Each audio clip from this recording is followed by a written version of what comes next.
Hello, my name is Reverend Vaughn Amari, and I am the co-minister at Northern Lights Spiritual Center. Welcome. At Northern Lights Spiritual Center, this is a community of people dedicated to using spiritual and practical principles to create lives we want to live. Northern Lights Spiritual Center offers practical and spiritual tools to make positive changes in our lives. We at Northern Lights Spiritual Center acknowledge our presence here on the traditional and unceded lands of the first people of Seattle, the Duwamish and Salish Coast peoples. These people are still here, and we join with them in how they continue to honor and bring to light their ancient heritage. We seek to resist the erasure of Indigenous histories as we work towards honoring and inviting the truth. Please join me for our opening song, In This Very Room, by Carol and Ron Harris. I'm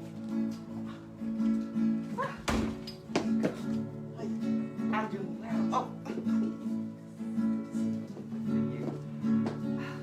Rich. In this very room, there's quite enough love for all the world. And in this very room, there's quite enough joy for all the world. And there's quite enough peace and quite enough power to walk through our every fear. For Spirit,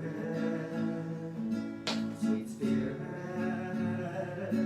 is in this very room.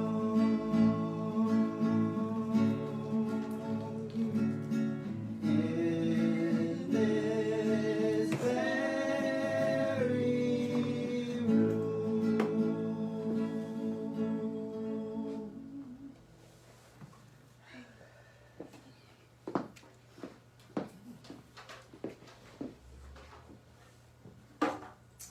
So good morning. Morning. Thank you. morning. Yes, everyone's a good morning. So let's prepare for this morning's meditation by allowing ourselves to get comfortable in our seats or wherever we are, and allowing our eyes to close, and taking 3 deep cleansing breaths in and out together. So let's breathe in and let it go.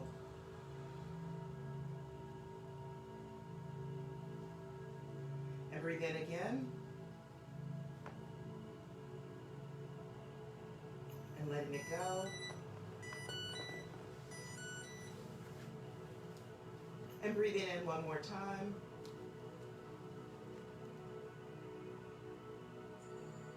And letting it go.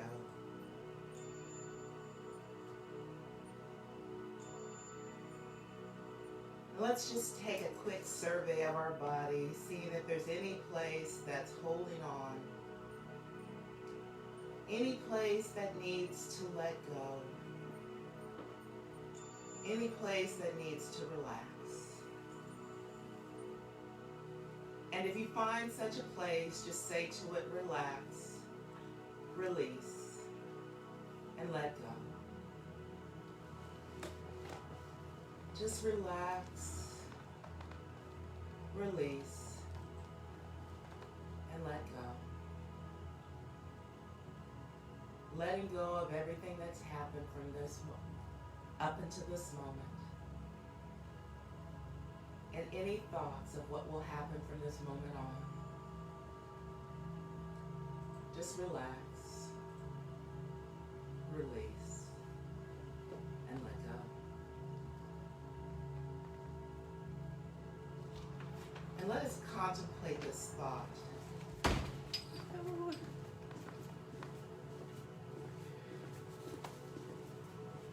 I am one with the power that creates worlds. That power dwells within me. And I now use that power to create the life I was born to live.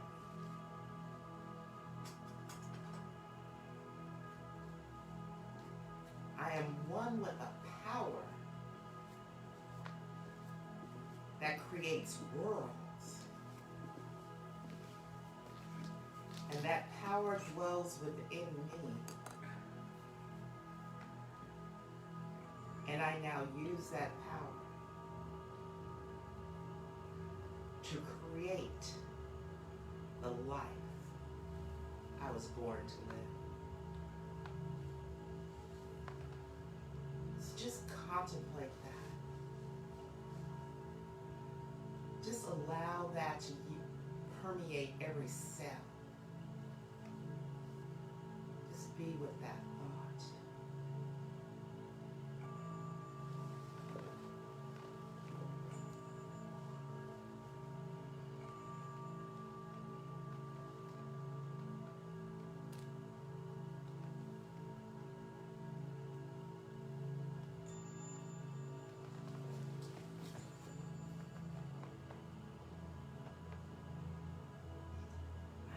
With this power, and that power is within me.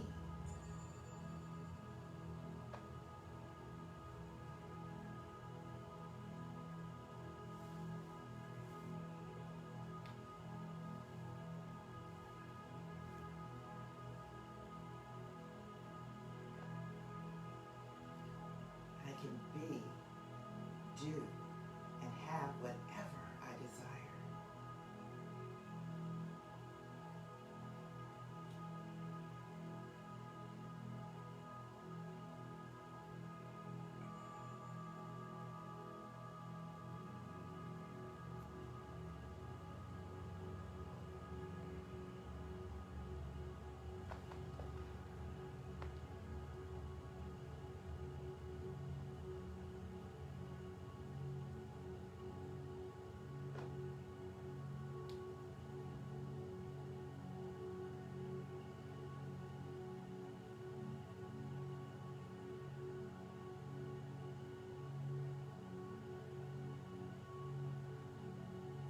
I am one with the power that creates worlds.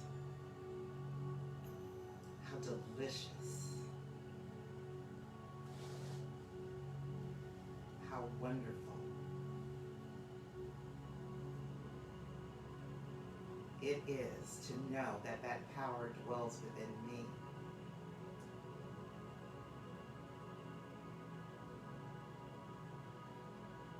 I am one with the power.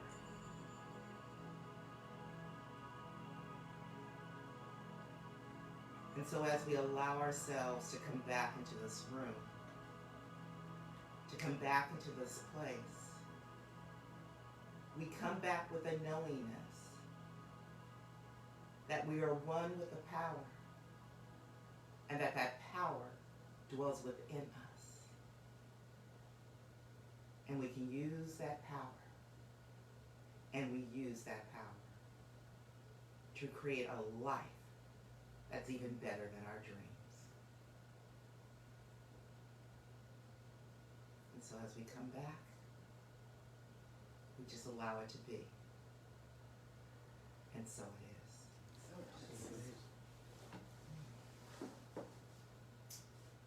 So this morning's reading comes from my phone, once again. Yay for phone. And it's entitled 3 Simple Steps to Access the Power Within. And it's by Sierra Giese. I think that's how you pronounce her name. Is there a difficult situation in your life that you just can't seem to figure out?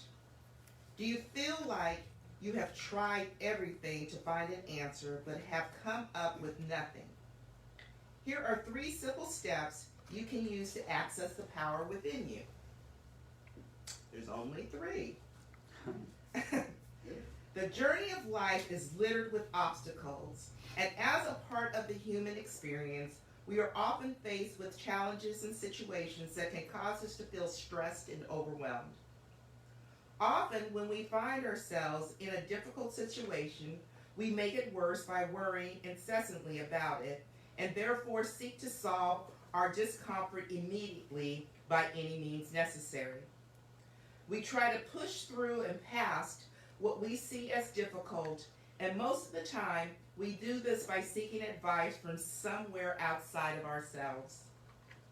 As technology has rapidly advanced, our society has become dependent on being able to find answers immediately. If we have a burning question, all we need to do is to reach for our smartphone, yes, or computer, and within seconds, we have an answer. We have become obsessed with instant gratification. But life challenges contain powerful lessons which simply cannot be rushed. Learning takes time. Impatience hides a most powerful truth, that within us resides all the knowledge we need. But how do we access this inner knowing? Is it something that you can have to, is it something that you have to be a guru or spiritual master to find? The truth is that we all have access to this great wealth of inner knowledge, and if you follow a few simple steps, you will be on your way to knowing how to wield it. Step 1. Ask. How often do we seek the opinions of others when we have a problem that we cannot seem to solve? The next time you feel faced with a challenge, before you ask everyone else for the answer, try asking yourself first. By doing this, you are setting an intention to the universe that you require assistance, and you are opening your own mind to seeking beyond this default reach. Step 2, trust yourself. At this point, you may be thinking to yourself, this is stupid. I don't have the answers. If I had them, then the problem wouldn't be there in the first place. Yes. This is simply your ego mind playing tricks on you. It is the impatience in you trying to win your old habits attempting to stop you from changing. Step 3, be present. As cliche as it may seem, and the total opposite to what we normally do, being present and still in the moment is where it's at. When you are present, from moment to moment, you allow the answers you seek to come to you. You can sit and meditate, or even just make yourself a cup of tea. How you do it does not matter. Even if your mind is running 1,000,000 miles an hour, telling you that you are being ridiculous for sitting still, stick with it and breathe. So I'm just going to repeat those 3 steps. Step 1 is ask. Step 2 is trust yourself. And step 3 is to be present. And so it is. So it is.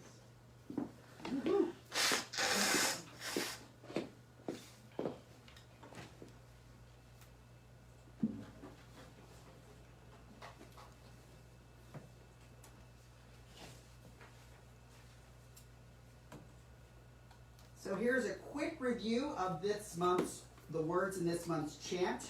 Many of you might not have heard it because the first week Zoom petered out. So, I rise up from where I have settled. I rise up from my tears and my cries. I rise up to show all my mettle. I rise up to 1,000 more tries. This uprising is lifting my life. This uprising is giving me joy. This uprising is bringing new peace. This uprising surprises. So please join me as the tune becomes familiar, or just be sung too if that's what you prefer.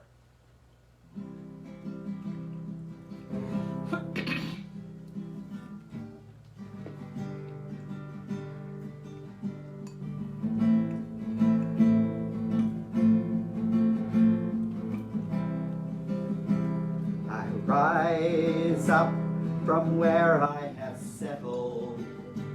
I rise up from my tears and my cries. I rise up to show all my mettle. I rise up to 1,000 more tries.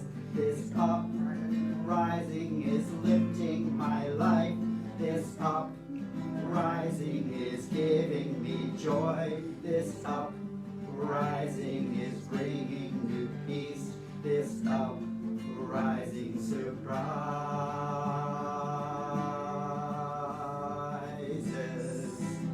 Now you rise up from where you have settled. You rise up from your tears and your cries. You rise up to show all your mettle. You rise up to 1,000 more tries. This uprising is lifting your life. This uprising is bringing you joy. This uprising is bringing new peace. This uprising surprises.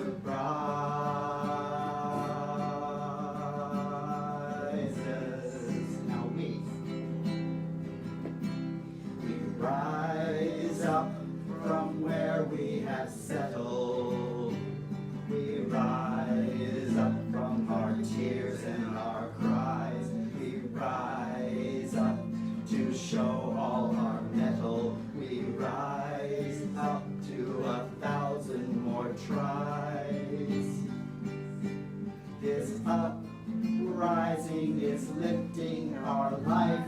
This uprising is giving us joy. This uprising is bringing new peace. This uprising surprises.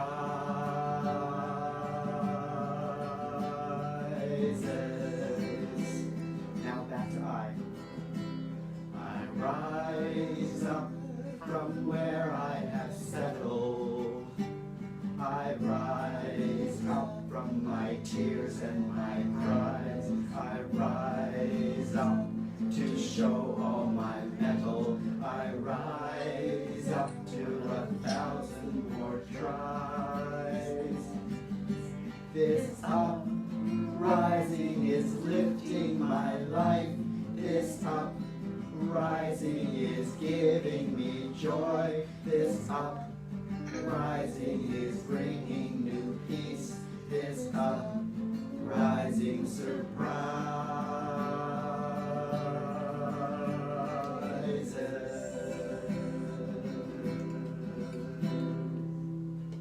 Thank you for playing my song.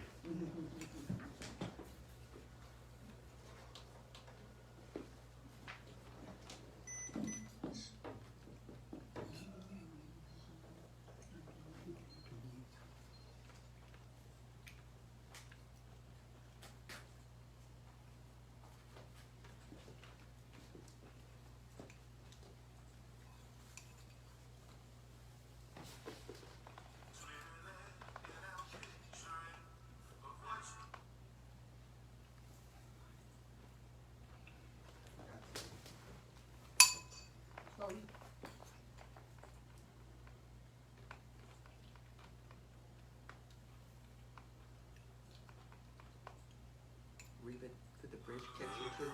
The bridge catch you too. It's merely an out picturing of what's going on inside your consciousness. If you don't like what you see, change your mind and your belief. Keep what's working for you and throw out the rest. Now easy is the other side of tough, and smooth is the other side of rough, and down is just the other side of up. And it's all the same stuff. Since God is all there is, you see, what else could anything else be? It's all the same stuff. You can rearrange it any way you want. Now I'm not trying to get mystical, scientific, or psychological. I'm just stating the plain and simple case. Plain and simple case. Whatever we think most about, seems to always come about and end up staring us right in the face. Now easy's the other side of tough, smooth is the other side of rough, and down is just the other side of love. And it's all the same stuff. Since God is all there is to see, what else could anything else be?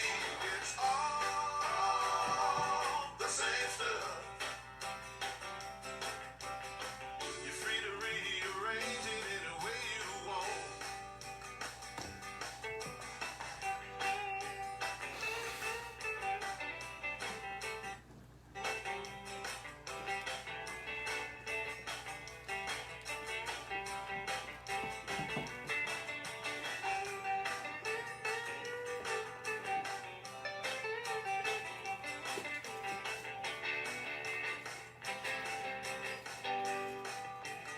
Well, it's all the same stuff.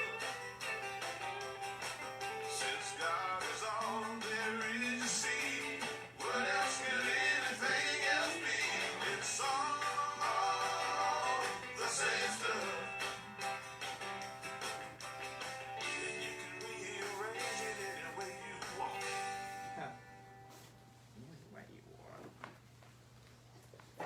Thank you, Reverend Michael. Thank you, Reverend Vaughn. I love the new chant this morning. That's just delightful. Thank you, Miss Stephanie. As usual, you should see her dress. Yeah. Sorry you can't see it. It is just too cute. Oh, well, thank you. Thank you for that wonderful introduction and reading. And welcome, Northern Lights community here and wherever you are. I'm Reverend Pamela, obviously. And I am so excited, I'll tell you, I'm so excited to be here because I have finally begun to read all of these books I have at home, and they're just fascinating. They're just fascinating. And my two latest favorites are Wallace Wattles' The Science of Getting Rich. And my other favorite is You Are a Badass by a young woman who is just hilarious but totally steeped in metaphysical practices and principles. So today I'm going to talk about it's all the same stuff. Just what Eddie said. And what Stephanie said. Because it is. And here's what I love about this. There's a universe, a universal power, a universal intelligence that is around and through everything and has created everything. It's kind of like what the Bible said about how the earth came apart, or came together, actually. God thought into it and created the heavens and the earth. The heavens, you know, like the whole universe, probably all of the universes. Why not? So, there is this intelligent power that has created all that there is. That means it has also created you and me, obviously. Now, what amuses me is there are people who don't believe in this power, this intelligence, this universal principle. I've met lots of folks who say, oh, I'm a agnostic or I'm an atheist, and I just go smirk. Look, smirk emoji. Doesn't matter whether you believe it or not. It doesn't care. I don't care. It doesn't matter. Because point two, you're using it anyway. So there is this energy, this intelligence, and we can use it. And in fact, we are using it all the time, whether we know it or not, whether we intend it or not. We're creating our experience. So one, there's a power. Two, we can use it. 2.5, to be, we are using it. And 3, now here's the sweet part. This is the sweet part. 3, we can use it intentionally or not. So we can live our life by design or by default. You know, like This is what happens if you don't try to make something else happen. It's like the computer factory setting. It comes to us the way it is, and then we program in word processing and Microsoft Word and Excel and PowerPoint and all of the apps. We put all of that onto the computer. And if we don't put all of that on the computer, then we just have what the factory sent us, which is default. What's there? And you're saying, thanks, Pamela, so what? Well, so the so is, if you're willing to accept the premise, the belief,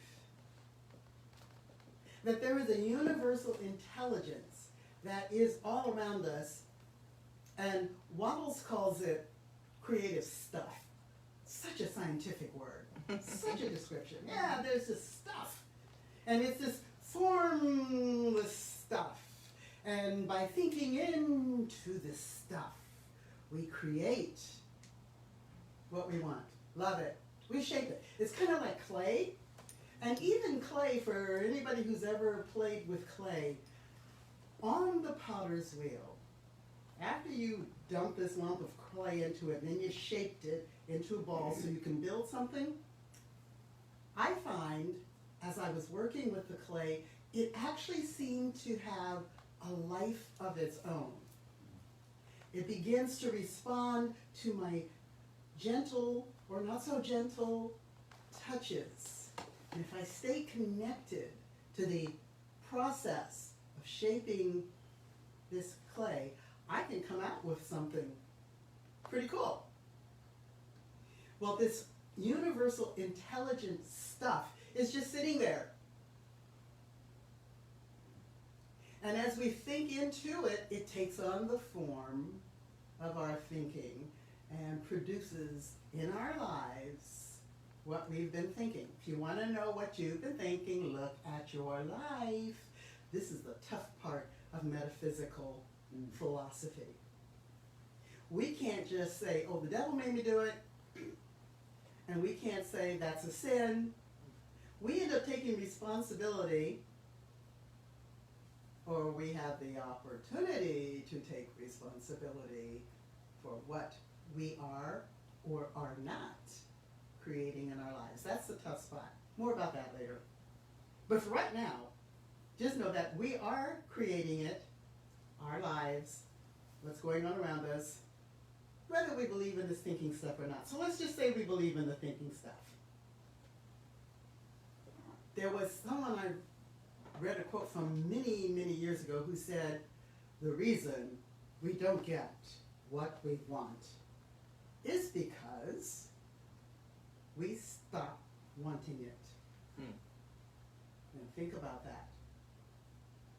So we've got this universal intelligence that gives us what we're thinking about.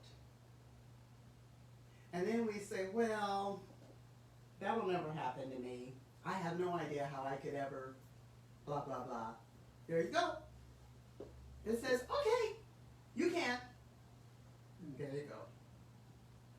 So Wattles says, you know, this is really a simple process. You just think into it. And he says, but it's actually not an easy process.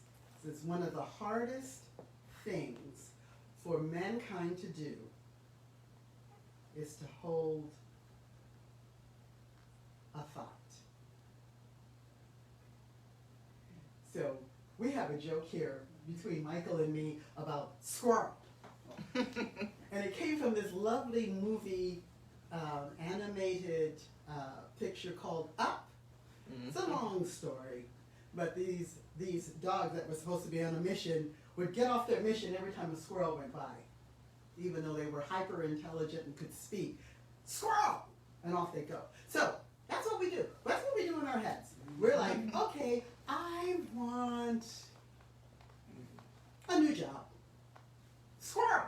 Well, maybe I should go clean up the house, or let's go to a movie, or, oh, here's something and at least it pays. Squirrel. So we let ourselves be taken away from what we want. And so we don't get it. or we get something less than what we wanted. We settle for. We do a this'll do. This'll do. It's not exactly what I wanted, but it'll do. Yeah. This'll do. Instead of holding on to that vision of what it is we want, really. Now, there's a whole bunch of reasons why we don't go for what we want. But again, that's another talk. So tune in later. But we let it go. And once we let it go, there it goes. So it's so important to keep an eye on the prize, to stay with the vision, even though it may be sometime coming. And here's another thing that I found in particular in Waddle's book that I found so exciting is he explained how when we think into the formless substance, we create what we want, but it's not necessarily snap. Like, because you thought, okay, I want to go to Paris, blah, blah, blah, whatever. And it doesn't happen next week. And you say, okay, that didn't work. Well, two things. One, you really, really, really have to want it and stick with it. Three things. Two, be open to it coming to you. That's two. Three things, the way that we create through this intelligent stuff is usually through already established channels.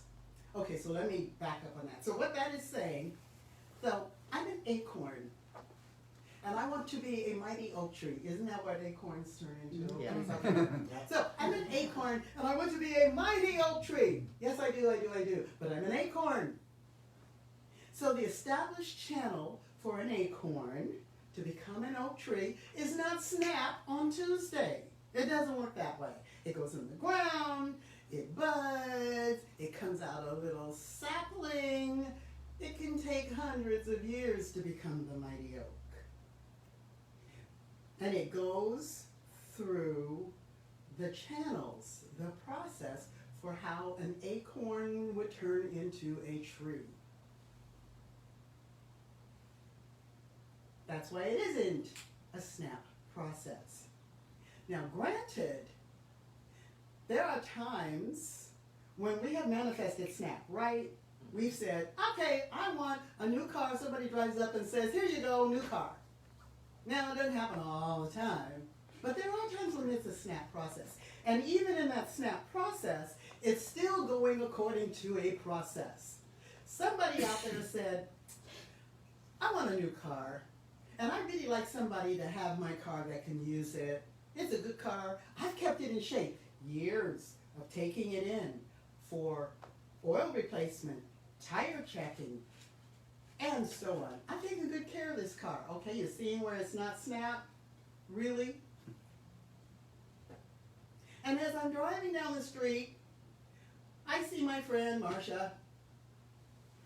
And Marcia just happens to mention to me when we go out to lunch, I've had it with my car, I need a new car, but I'm willing to buy a used car because at the moment I can't afford a huge brand new car. I just want a nice good car, kind of like what you're driving, Julianne. There you go, snap. So it seems like snap, but it wasn't really snap. All the forces have come together to collide at Juliana and Marcia's wish. Marcia, new car. Juliana, give it to somebody who really needs it while I go buy a new one. You see what I'm saying? So, when we hold on to our intentions, when we keep our eye on the prize, and we're steady, what we're doing is all of this stuff that's in the flow around us says, oh, party over there, and it comes to us. You know how sometimes things just, oh my goodness, I said I wanted this, and then this happened, and then this happened, and it led me to exactly what I wanted. I could give you multitudinous stories of examples of that process, even before I discovered there was this philosophy, which coincided with what I already was thinking but didn't know there was more to it than just in my head. I wanted to see the world back in the day when I was a kid. I would sit on the front steps, watch the sun go down, and think, I want to be anywhere but here. I want to see countries where people dress different and they eat food I've never had and they speak a language I don't necessarily understand. But there I am in this totally new environment. I used to think about that as a kid. Never thought it would happen. Didn't know anybody who had gone to foreign countries except my dad's age who'd gone to World War II. That was all I knew. Nobody got up and took an airplane to Europe, Paris, Nairobi, Tokyo. Nobody did that except the men in war. So I didn't think it was possible, but my heart yearned for it. So I'm a kid. Fast forward to college. I study foreign languages because it's easier than all the other stuff that I was looking at and arguing with the teachers about. Foreign languages was the one place where I didn't argue because I couldn't. It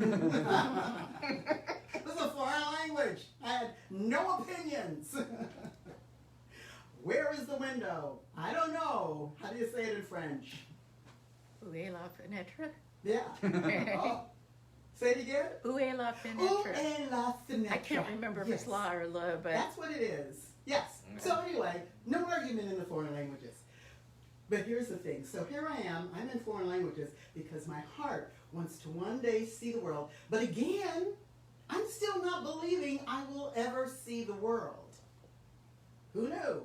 I'm just thinking, well, you know, this is a little easier, and I studied languages in high school, and this is fun, and I get to have a vicarious experience of Paris and Germany and even Sweden, learning foreign languages. Fast forward to the last semester at school. Going through the little interviews, you know, how the employers come in and they set up their tables and blah, blah, blah. I'll spare you the details. I found nothing there that I really, really wanted. And then I read an ad for an advertisement for Pan Am flight attendants. Pan Am was too far away, but TWA was in my hometown on spring break, and the rest is history. So my yearning as a child to see other countries manifested in my becoming an international flight attendant. I was even clear by that time. I did not want to do Alaska. Alaska didn't do international at the time. I wanted international. And also, my dorm mates all told me that was a stupid dream because the airlines didn't hire colored girls. And I gave them the old squinchy eye. Watch me. Rest is history. So, whether you believe in this stuff or not, because at that time I didn't have any concept of believing in this stuff, I was manifesting all along. And you are too. And you can do it by design or default. Again, you don't have to believe me. You're creating whether you believe me or not. So there. So let's say, okay, you believe me.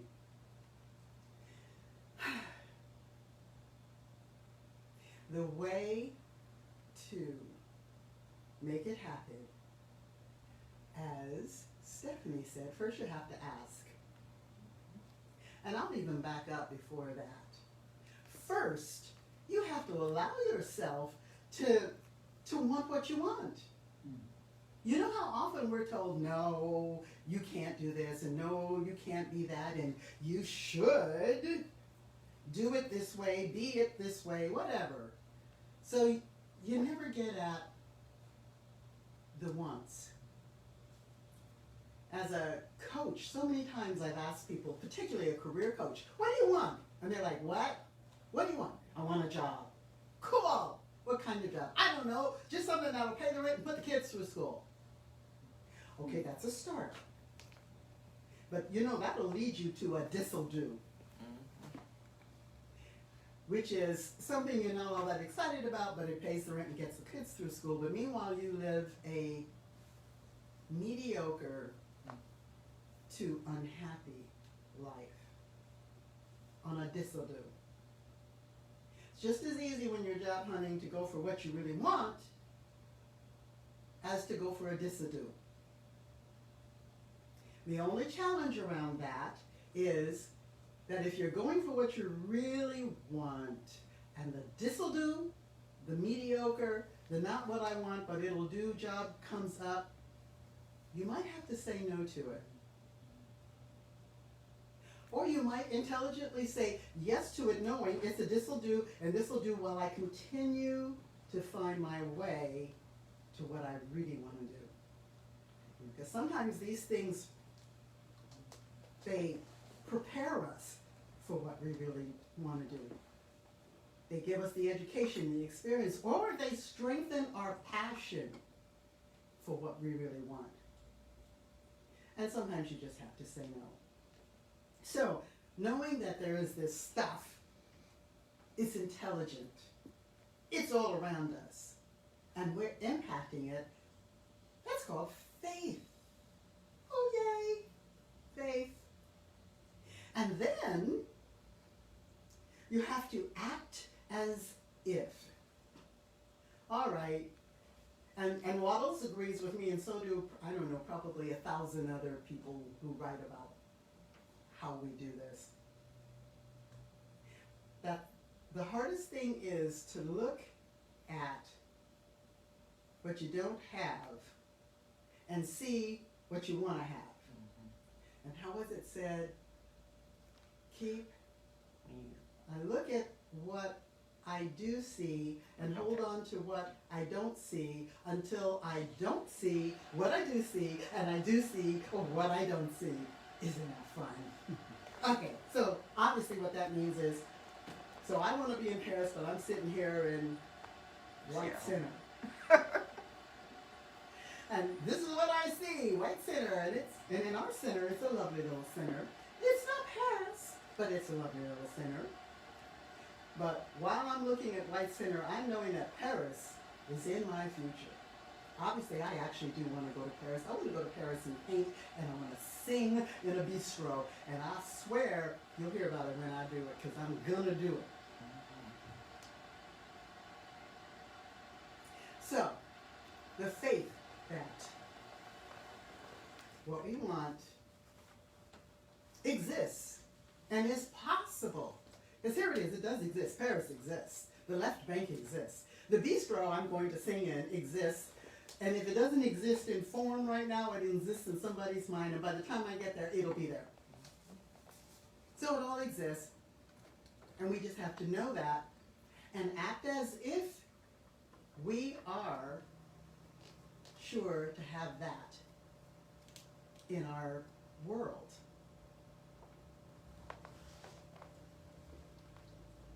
And then, while we're in the what I do see, not what I'd like to see, you do your very best. You give it everything you have. Everything. All the time. Knowing that somewhere in some parallel universe, okay, that's really not part of the metaphysical teaching, but I'm just throwing it in there for the fun of it.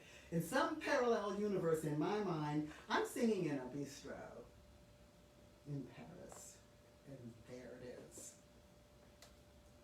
Here's something else exciting about, particularly what Waddles was saying, and what I have always said. So I have said, and I use the God word. God shows up through people. It doesn't do burning bush experiences anymore. Nobody has said, you know, I was walking down the street and this burning bush showed up and said, Pamela. Doesn't happen anymore. And when I ask for whatever, it doesn't just drop in my lap. It comes through the environment and through people. For example, some years ago, I don't know, I can't even remember, 1995, actually, there it is, that's the year. I went out on my own as a consultant, and I kept telling my friend I wanted to go to Australia. And she told me, well, we're taking a business trip to Australia. And I said, well, isn't that nice? I wish I could go. Long story short, I was beginning my work as a consultant, and I had a bunch of interviews and commitments, and they were on my calendar, and I was being very strategic and disciplined about developing my new work. And while I was here in Seattle doing interviews with people who I could possibly work with, I thought, my friend called and said, guess what? Or, guess what? Somebody dropped out. You can have a free trip to Australia. Dropped in my lap. You said you wanted to go to Australia. Here you go, boo. And I said to my father, oh, Dad, oh my God. I had these interviews with these people because I was considering moving to Seattle. I had set these up. They were going to talk to me. And I said, Dad, oh my goodness, Dad, what should I do? I got these interviews for the potential work, but I've got a free trip, all expenses paid to Australia. My dad looked at me and gave me the crazy eyes. Girl, you better try to find some work. Don't you be running off to Australia. So I said no. Remember when I said the reason you don't get what you want is because you stop wanting it, or you don't want it enough. And at that time, I didn't have enough faith in myself to believe that I could pick up where I left off and make my new work happen. So I said no to Australia. I'm telling you, I was mad about that until the day, 16 years later when I went to New Zealand. That's a whole other story. But I went, I loved it, and it's okay that I didn't go to Australia because I took myself to New Zealand, and I'm glad I did. I didn't let go of that dream. So, what we're looking for comes somehow through people. What we want is generally going to come through some form of process. It does not appear out of thin air. Now, Waddle says it's possible to just create out of the formless stuff immediately, but for the majority of us, that's not the case, he said. And he said, I'm not even sure any of us people can do that. Probably not. Other knowledgeable writers and theosophers have said there are something called avatars who are above the average human race type of folk, and they can do more. Like Jesus was considered one of those, where they can do more. The average person, we have to work through the channels. We have to work it. So,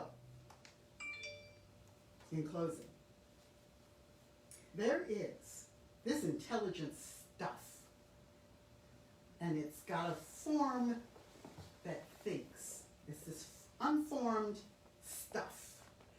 And this unformed stuff is intelligent and responds to thought. It says, oh, you want carrots? Here you go, boo, carrots. It's impressed and gives us back what we think to the degree that we hold the thought clearly. You with me? And so, we can live our lives by design or by default. It's up to us. And so, it behooves us to be intentional, to give thought to what it is we want. And a side note of that is it behooves us to think about what we want. that allow ourselves to actually want what we want. And then hold that thought. Put it into the creative stuff. So I'm encouraging you to take a leap. And if you're nervous about a big leap, take a little baby leap. Just a little jump. And hold that thought, no matter what, until you do see what you don't see, and you don't see what you do see. And so it is. Oh, it is. So it is. Yes. And would our practitioner come and put a little prayer into this Put one. a little prayer on Thank you, it. Stephanie. Thank you. Yes, we're going to put some prayer on it. Yes. So let's just take a deep breath in. And letting it go. Whew. And we can use that breath, because the breath that we breathe is the breath of God, is the reminder that all things are present, that God breathed life into each and every one of us. And from this magnificent life, we can have it all. Just keep our eye on the prize. Want what we want. Stay in the faith. Be intentional. Focus on God. Be in that place. This is a magnificent life, and we are here to live it full out. And so we choose to do that right here and right now. Knowing that God is all there is, that God dwells within us, that God wants us to be vibrant, to live life fully. And so we're playing full out on God's playground today and every day. And so for this, I give thanks. For the reminder, for the knowing, for the beingness, for the allness of it all, I give thanks. And I allow it to be. And so it is.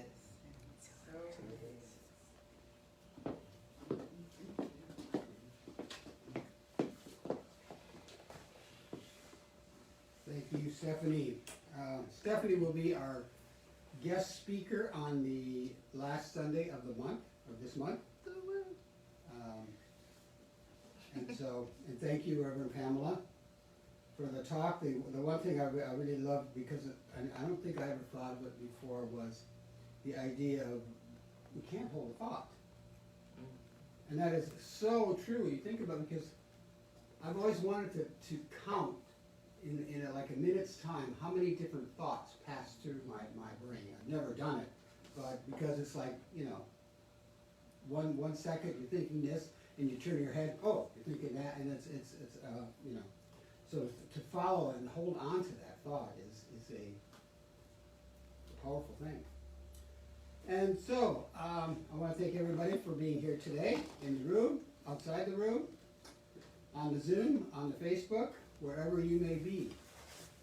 This modern technology is amazing. And we'll be here again next Sunday, same time, same station. Reverend Vaughn will be speaking. And then, as I said, the fifth Sunday, Stephanie will be our guest speaker. And so, if anyone wants to contribute to Northern Light Spiritual Center, we have a website, which is northernlightspiritualcenter.com. You can just go there and tap on the old donate button. And we're grateful for anything and everything that we receive, for the support that we receive. Because each person that supports this center is supporting a greater good. And we have developed this space of a sacred ground, of a sacred space, a safe space for people to be present in, whether you are physically present here or not. That is one of our goals, one of my goals particularly, is to have a safe space to be, to come. And so with that, I just want to thank everyone that has supported us. And knowing that each day as we move, we walk, we speak, we talk, that we are doing that past expressions of the divine. And that each of us is that beautiful, authentic expression of the divine here on this earth to do only what we can do. And so I say, and so it is. So it is.